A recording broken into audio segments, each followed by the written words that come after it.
Mixed signals, how to tell if they're into you or just being nice. We've all been there, sitting with your phone in hand, reading that "can't wait to see you tomorrow" text for the 15th time, wondering if it means they're counting down the hours until you meet or if they're just being polite. When you're crushing on someone, suddenly everything they do becomes this complex puzzle you're desperate to solve. But here's the truth. Sometimes what we interpret as romantic interest is just someone being genuinely kind. So, how do you tell the difference between someone who's falling for you and someone who just values you as a friend? Let's dive into the signs that reveal what's really going on beneath the surface. Hash their eyes tell a story you can't fake. Have you ever noticed how some people look at you? There's regular eye contact, and then there's that lingering gaze that makes your heart skip a beat. When someone is romantically interested, their pupils actually dilate when they look at you.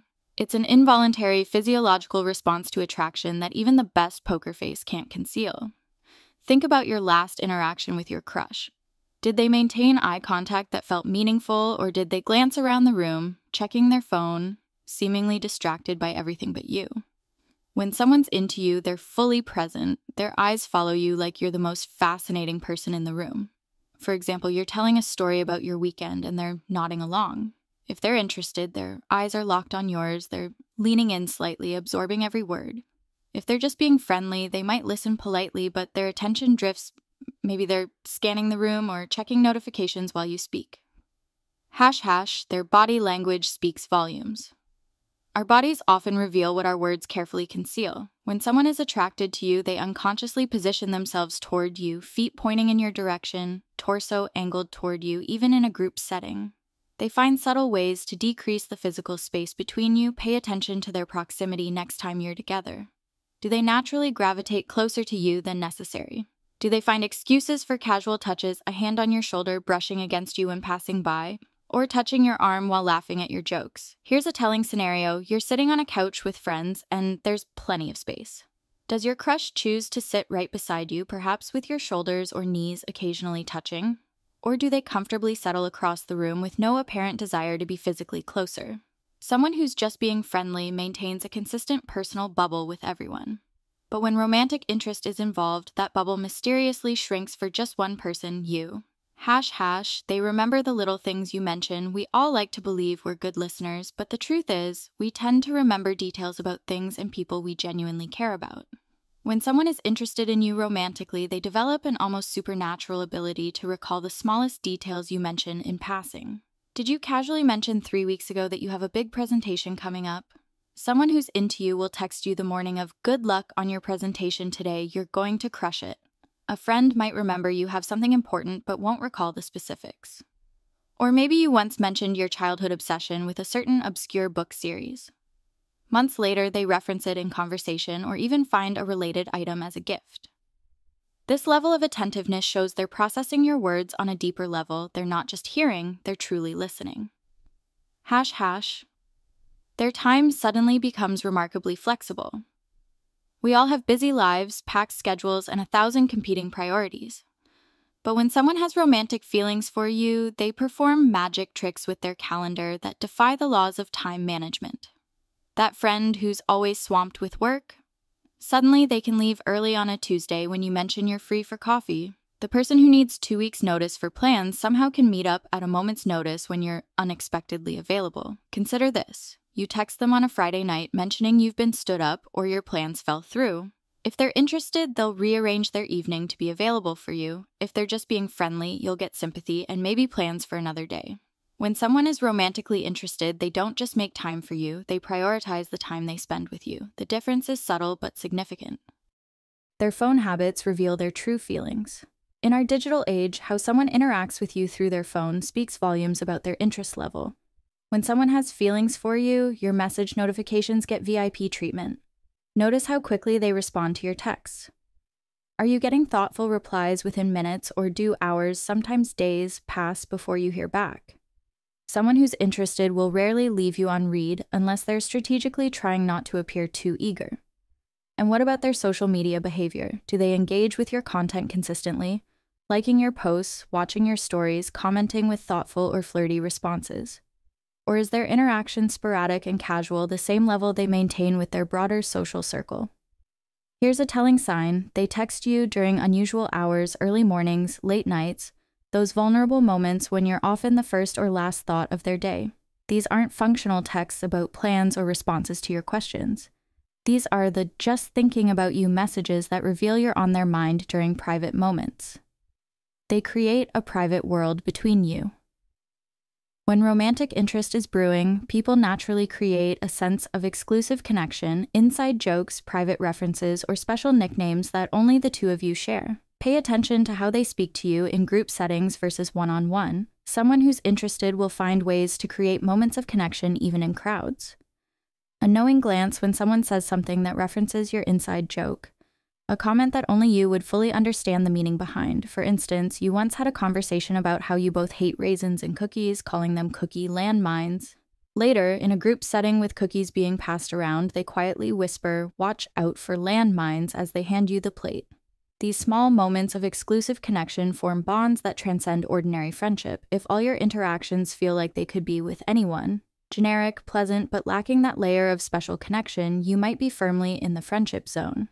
They show curiosity that goes beyond surface level. Friendly conversation often stays in comfortable territory: work, mutual friends, current events, common interests. But romantic curiosity drives deeper, more personal questions. Someone who's romantically interested wants to understand your inner world, your childhood experiences, your relationship with your family, your biggest fears, your wildest dreams. They're fascinated by what shaped you and what drives you. For example, after you mention you loved summer camp as a kid, a friend might say, "That sounds fun," and move on. Someone who's interested might ask, "What made those summers so special? Do you still keep in touch with anyone from there? I'd love to see pictures sometime." And notice if they remember your answers and follow up later. "You mentioned your sister was visiting this weekend. How did that go? Did you get to show her that restaurant you love?" This pattern of question, genuine listening, and follow-up reveals an investment in truly knowing you. Their jealousy leaks through, even when they try to hide it. Jealousy is a complicated emotion that even the most composed people have trouble concealing completely. When someone has feelings for you, mentions of your dating life or attention from others will trigger subtle but noticeable reactions. Pay attention to their response when you mention another potential romantic interest. Do they suddenly become quiet or change the subject? Do they ask probing questions while trying to sound casual, or do they enthusiastically offer to help you pursue this person? Here's a revealing scenario. You're at a party, and someone attractive is clearly flirting with you. A person who's romantically interested might suddenly appear at your side, insert themselves into the conversation, or find reasons to pull you away. They might later downplay this person's interest or subtly highlight their flaws. In contrast, a genuine friend with no romantic agenda will be supportive of your romantic prospects and genuinely happy when others show interest in you. They'll be your cheerleader, not your competition. They get nervous around you in ways they don't with others. Attraction creates a fascinating chemical reaction in our bodies: increased heart rate, sweaty palms, and a sudden inability to form coherent sentences. Even the most confident people can become endearingly awkward around someone they're attracted to.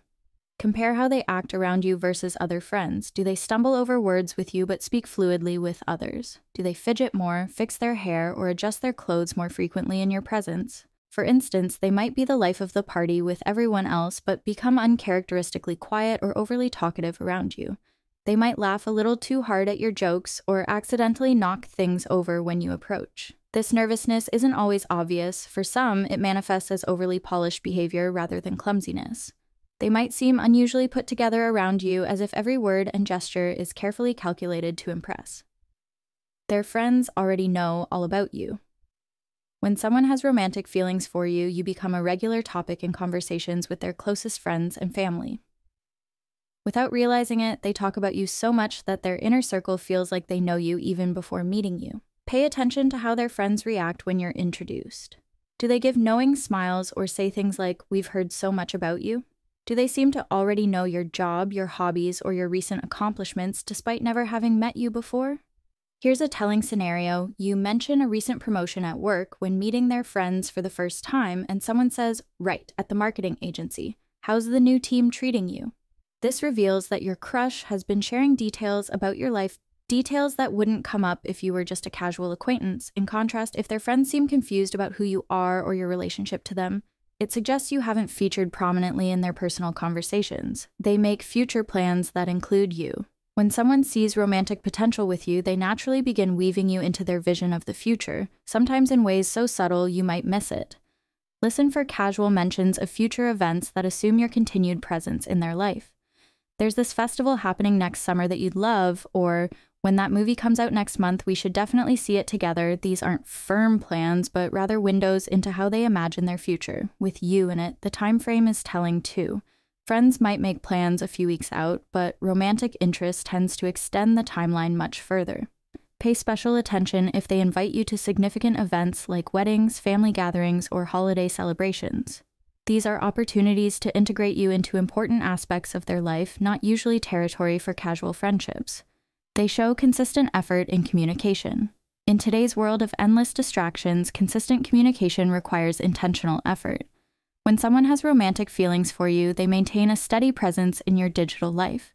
Not overwhelming, but consistent. They don't just respond to your initiatives, they actively reach out first. They send you articles related to your interests, memes that made them think of you, or just check in to see how your day is going. These aren't deep conversations every time, but rather a pattern of small touches that say, "You're on my mind." Consider the rhythm of your communication. Does it flow naturally back and forth, or do you find yourself always being the one to reinitiate contact after conversations fizzle slightly out? Someone who's interested will rarely let the communication thread drop completely, and when life gets busy, they give you a heads up. Work is crazy this week, so I might be slow responding, but I'd still love to hear how your presentation goes.